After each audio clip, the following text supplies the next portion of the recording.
Hello friends, welcome to our channel Vivek Pandey Academy. In this video, I am going to tell you about IIT Kanpur, Indian Institute of Technology Kanpur. आज के इस video में आपको IIT Kanpur के बारे में सारी detail देने वाला हूँ। यहाँ पर प्लेसमेंट कितने जाते हैं, सैलरी कितनी मिलेगी यहाँ से बीटेक करने के बाद, आपको यहाँ पर कौन कौन से कोर्सेज अवेलेबल है, कौन कौन से एंट्रेंस एग्ज़ाम देने होंगे आपको उन कोर्सेज में एडमिशन लेने के लिए, फ़ीस कितनी होगी, हॉस्टल कैसा है, और भी बहुत सारी डिटेल आपको देने वाला हूँ आईआईटी कानपुर के बारे में। तो चलिए हम वीडियो को स्टार्ट करते हैं। तो सबसे पहले मैं आपको बताता हूँ आईआईटी कानपुर के बारे में, थोड़ा इंट्रोडक्शन देता हूँ। तो आईआईटी कानपुर इस्टेब्लिश्ड हुआ था 1959 में, और इसका एरिया, कैंपस का एरिया है 1500 एकर्स। तो जैसे आईआईटी दिल्ली हो गया, आईआईटी बॉम्बे हो गया, तो आईआईटी बॉम्बे का जितना कैंपस का एरिया है उसका डबल है ये, और आईआईटी दिल्ली का जितना कैंपस का एरिया है उसका ट्रिपल करेंगे, उससे भी ज़्यादा है इसका कैंपस का एरिया। तो आईआईटी कानपुर का कैंपस का एरिया बहुत ज़्यादा बड़ा है, पर इससे भी ज़्यादा बड़ा कैंपस का एरिया है आईआईटी खड़गपुर का, जिसके बारे में मैंने वीडियो पहले से ही चैनल पर अपलोड कर रखी है, उसके बारे में आपको सारी डिटेल बताइए उस वीडियो में। उसका एरिया 2150 एकर्स का है, और इसका एरिया 1055 एकर्स का है। ये भी कोई छोटा नहीं है, ये भी बहुत ज़्यादा है। ये भी आपको एक सिटी जैसा लगेगा। आईआईटी कानपुर एक कॉलेज आपको एक सिटी की तरह लगेगा, और इसका लोकेशन है कानपुर में, उत्तर प्रदेश में है। ये उत्तर प्रदेश यूपी में कॉलेज है, कानपुर में। और लखनऊ नियरेस्ट सिटी है, 95 किलोमीटर से भी ज़्यादा दूर है वो। और अब मैं बताता हूँ आपको world wide ranking of IIT Kanpur. तो QS world rank university ranking के हिसाब से 277 रैंक पर आईआईटी कानपुर आता है वर्ल्ड वाइड में। और क्यूएस एशिया में इसका rank 350 out of 650 institutes in Asia, मतलब 650 में से इसका 350 रैंक है। और NRF ranking for engineering is 4, NRF overall ranking for college is 5, NRF research ranking is 6, and NRF overall category ranking is 6। तो ये सब वर्ल्ड वाइड रैंकिंग है आईआईटी कानपुर का। अब मैं आपको बताता हूँ कोर्सेज कौन से यहाँ पर अवेलेबल है, उनकी फ़ीस कितनी है। बीटेक कोर्स यहाँ पर अवेलेबल है, उसका फ़ीस है 2,16,000, और उसका एलिजिबिलिटी क्राइटेरिया है 10+2 विद 75%। और एमटेक अवेलेबल है, पीएचडी अवेलेबल है, BTech plus MTech integrated 5 year course is available, master in design is available, bachelor in science is available, MBA is also available. CAT देना होगा आपके लिए एंट्रेंस एग्ज़ाम उसके लिए, और आपका 50% एलिजिबिलिटी क्राइटेरिया रहता है।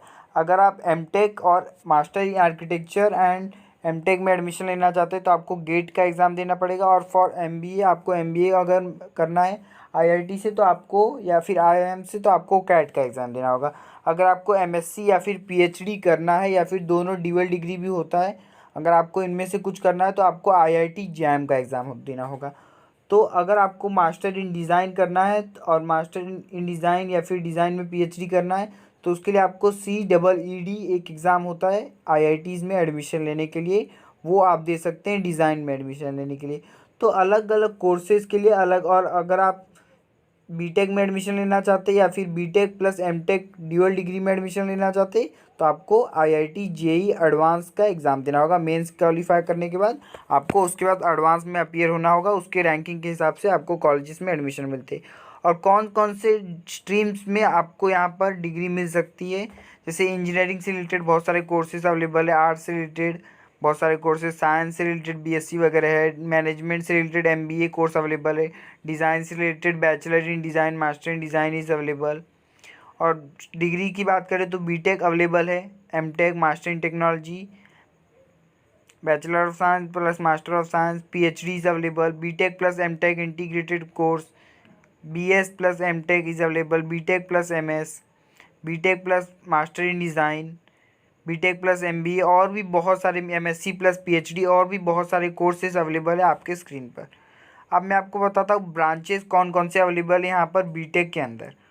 तो branches available in BTech is computer science and engineering, biological science and bio engineering, aerospace engineering, electrical engineering, mechanical engineering, civil engineering, chemical engineering, material science and engineering, electrical and electronics engineering. और देखिए यहाँ पर aerospace engineering भी available है। बहुत ही कम IITs में aerospace engineering available है जिनका कैंपस बहुत बड़ा होता है, 500 एकड़ या फिर उससे ज़्यादा 2000 एकड़ या फिर 1000 एकड़ के आसपास होता है। 500 एकड़ से जिनका एरिया बड़ा रहता है उन्हीं आईआईटीज़ में एरोस्पेस इंजीनियरिंग अवेलेबल है। और बीटेक के लिए आपको मैंने बता दिया था, जो वही एलिजिबिलिटी क्राइटेरिया है आपका। जेई मेंस आपको देना होगा, फिर उसके बाद उसके क्वालिफाई करने के बाद आपको एडवांस में फॉर्म भरना है और आपको एडवांस का एग्ज़ाम में अपीयर होना है। अगर आपका रैंकिंग आईआईटी कानपुर या किसी आईआईटी के रैंकिंग मार्क्स से मैच हुआ तो आपको वहाँ पर एडमिशन मिल सकता है। और बेसिक एलिजिबिलिटी क्राइटेरिया है 75% आपका क्लास 12th में होना चाहिए। अगर आप जनरल कैटेगरी में बिलोंग करते हो, कोई भी कैटेगरी नहीं है आपका, अगर आप ST SC and person with disability PWD category से, तो आपका 65% में भी चल जाएगा काम। और इसका काउंसलिंग होता है जोसा काउंसलिंग के थ्रू। जोसा एक वेबसाइट है, उसकी काउंसलिंग के थ्रू इन कोर्सेज़ में एडमिशन होता है, बीटेक के सारे कोर्सेज़ में। और अब मैं आपको बताता हूँ बीटेक के कौन कौन से स्पेशलाइजेशन में किनका opening rank and closing rank कितना है। एरोस्पेस इंजीनियरिंग का 2363 ओपनिंग रैंक था राउंड 1 में, और क्लोजिंग रैंक राउंड 1 में था 3784। और opening rank for round 6 is last round which is 6 is last round 2363 to 4165। तो देख सकते हैं आप राउंड 6 में और राउंड 1 में बहुत फ़र्क जाता है क्लोजिंग रैंक में, अलग अलग ब्रांचेस के हिसाब से। कंप्यूटर साइंस इंजीनियरिंग का 1111 से स्टार्ट होता है फर्स्ट राउंड में, और फर्स्ट राउंड में क्लोज होता है 231 पे। और वहीं पर अगर आप आ जाए 6 राउंड में तो 1111 से 239 पर क्लोज होता है। और देखिए मैकेनिकल इंजीनियरिंग आपको बहुत कम रैंक में भी मिल जाएगा। अगर आपका 13,000 रैंक या फिर 25,000, 13,000 से 25,000 रैंक के बीच में रहेगा तो भी आपको मिल जाएगा राउंड 6 तक। अगर आपका एडवांस में 25,000 तक रैंक आया तो भी आपको आईआईटी कानपुर में मैकेनिकल इंजीनियरिंग मिल सकता है। और बाकी सारे इलेक्ट्रिकल इंजीनियरिंग में भी 11,000 में आपको मिल सकता है। सिविल इंजीनियरिंग 5,272 में आपको लास्ट में मिल सकता है। यहाँ पर राउंड 1 राउंड 6 के कट ऑफ दिए गए हैं। अब मैं आपको बताता हूँ कुछ हॉस्टल फैसिलिटीज़ के बारे में। तो आईआईटी कानपुर में बहुत अच्छे हॉस्टल फैसिलिटीज़ अवेलेबल है। टोटल 13 हॉस्टल्स अवेलेबल हैं। उनमें से अगर आप फर्स्ट ईयर में एडमिशन लेंगे तो मतलब सारे स्टूडेंट फर्स्ट ईयर में लेते हैं। फर्स्ट ईयर में आपको 2 सीटर रूम होगा बॉयज़ के लिए। अगर आप बॉय हैं तो आपको 2 लोगों के साथ रूम शेयर करना होगा, मतलब एक आप होंगे और एक और कोई स्टूडेंट होगा। अगर आप गर्ल्स स्टूडेंट हैं तो आपको 3 लोगों के साथ रूम शेयर करना होगा। मतलब बेड वगैरह अलग अलग रहता है, कबर्ड जैसे एक रहता है, कुर्सी वगैरह भी मतलब चेयर वगैरह अलग अलग रहता है। और आपका थर्ड ईयर में आपको सिंगल रूम मिल जाएगा, थर्ड ईयर ऑनवर्ड्स। मतलब सारे स्टूडेंट्स को, चाहे वो गर्ल हो चाहे बॉय है, सबको अलग अलग थर्ड ईयर से अलग अलग रूम सबको मिल जाएगा। अब मैं बताता हूँ आपको एलुमिनाई के बारे में। तो सबसे पहले मैं आपको बताता हूँ SC वर्मा के बारे में, जो प्रोफेसर और फिजिसिस्ट हैं आईआईटी कानपुर में ही, इसी कॉलेज में। SC वर्मा सर, जिनका आपने concepts of physics part 1 part 2 पढ़ा होगा। फिज़िक्स के लिए आईआईटी जेई के जो भी एग्ज़ाम देते हैं सारे स्टूडेंट्स को इनका नाम पता होता है, इनके बारे में पता होता है, इनकी बुक्स रीड करते हैं।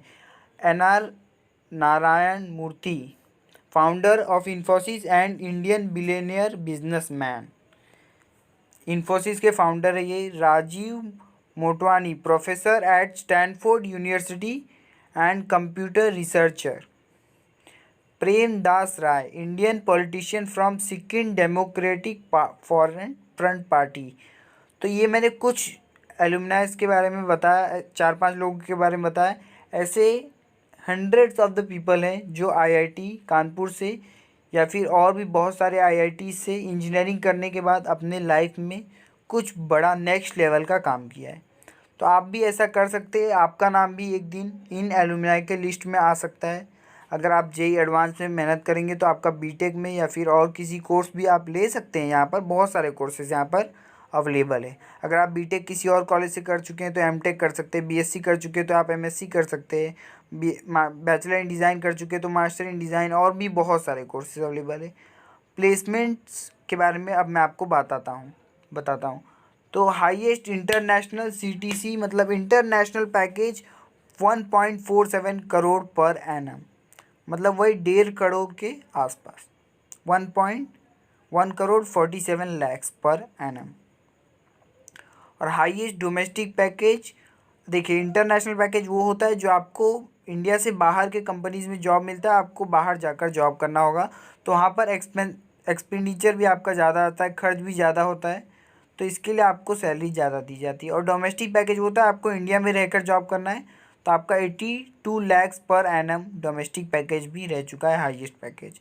और एवरेज पैकेज बाकी सारे ब्रांचेस का मिलाकर 30 लाख पर एनम है, पर बीटेक में मतलब सारे ब्रांचेस का और सारे कोर्सेज़ का, अगर हम बीटेक की बात करें वो भी कंप्यूटर साइंस इंजीनियरिंग का, तो उसका 18 to 19 लाख जाता है।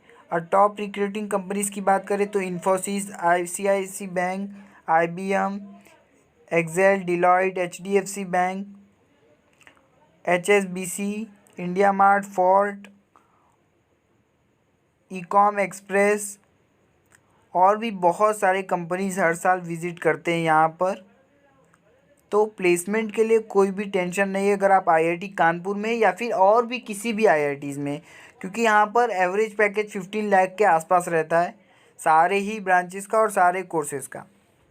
और जैसे टॉप एकदम मतलब बहुत कम स्टूडेंट को इन कंपनीज़ में मिलता है, जैसे Microsoft, Google, Tata steel, Unilever, ISRO, Indian space research organisation, वो भी यहाँ पर आते हैं प्लेसमेंट देने के लिए स्टूडेंट्स को। यूनिलीवर बहुत बड़ी कंपनी है।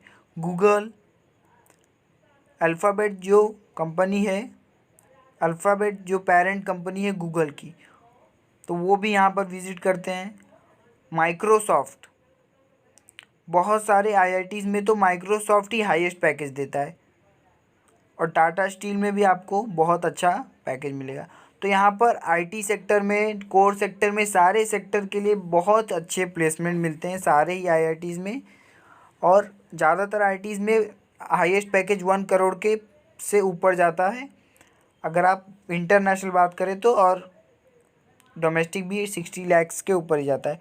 और रिक्रूटिंग कंपनी जिन्होंने पिछले साल या फिर उससे पहले कंपनीज़ में जॉब मिला है स्टूडेंट को, Tata service and consultancy TCS में 203 स्टूडेंट्स को नंबर ऑफ़ एलुमनाई मतलब इतने लोगों को जॉब मिल चुका है। Microsoft 187, Amazon 166, Intel Corporation 150, Infosys 137, HSBC 124, Accenture 110, Goldman Sachs 106, Flipkart 100, मतलब इतने लोगों को पिछले साल या उससे पहले वाले साल में जॉब मिल चुका है। 2020 की मैं बात कर रहा हूँ इन कंपनीज़ में।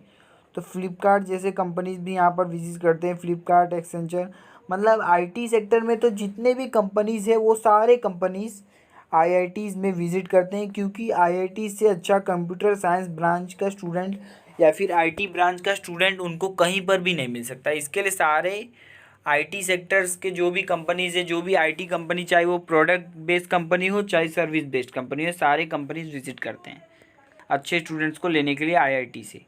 Number of recruiters visited on day 1, day 3 are 122। Number of recruiters participating 230 plus, मतलब 230 प्लस कंपनीज आई थी, ये 2021 के स्टार्ट में बता रहा हूँ। नंबर ऑफ़ स्टार्टअप 50 प्लस, 50 से भी ज़्यादा स्टार्टअप्स भी आए थे। Number of offers 226 at day 1, and first phase में ऑफ प्लेसमेंट में 821 ऑफर्स मिले थे स्टूडेंट्स को। Number of offers expected from 226 is 203, और 821 में से 709 ऑफर्स एक्सेप्ट किए गए। और हाईएस्ट इंटरनेशनल पैकेज जो मैंने आपको बताया था अभी पिछले ही थोड़ी देर पहले प्लेसमेंट वाले सेक्शन में, 1.47 करोड़ पर एनम। ये इंटरनेशनल पैकेज है, देखिए यहाँ पर लिखा है इंटरनेशनल पैकेज, मतलब आपको वो बाहर के कंपनी में जाकर आपको जॉब करना होगा। और हाईएस्ट डोमेस्टिक पैकेज भी उतना ही लिखा है जितना मैंने आपको बताया, 82 lakhs पर एनम। ये ऑफिशियल डेटा है आईआईटी कानपुर के हिसाब से। और डिफरेंट सेक्टर्स में कितने जॉब्स है वो भी लिखे हैं यहाँ पर, कितने % जॉब्स है, आईटी सेक्टर में कितना है, कंसल्टेंसी सेक्टर में कितना है। तो आप ये सब देख सकते हैं, आपको पीडीएफ डिस्क्रिप्शन में मिल जाएगा, तो आप वहाँ से जाकर डाउनलोड कर सकते हैं। अगर आपको वीडियो अच्छा लगा हो तो एक लाइक कर दीजिएगा। अगर आप हमारे चैनल पर फर्स्ट टाइम आए तो सब्सक्राइब जरूर करें। हमारे चैनल पर बहुत सारे आईआईटीज़ के कॉलेज रिव्यूज़ अपलोड हो चुके हैं, और आगे भी बहुत सारे IITs, NITs, triple ITs, private colleges, engineering के बहुत सारे वीडियोस आगे अपलोड होने वाले हैं। स्टूडेंट से रिलेटेड, करियर गाइडेंस से रिलेटेड, कॉलेज रिव्यूज़ और बहुत सारे कोर्सेज़ के बारे में इंफॉर्मेशन हमारे चैनल पर अपलोड होते रहता है। तो thanks for watching this video guys. मिलेंगे इसी तरह के किसी और वीडियो में, और चैनल को सब्सक्राइब करें और नोटिफिकेशन बेल को ज़रूर दबाएं।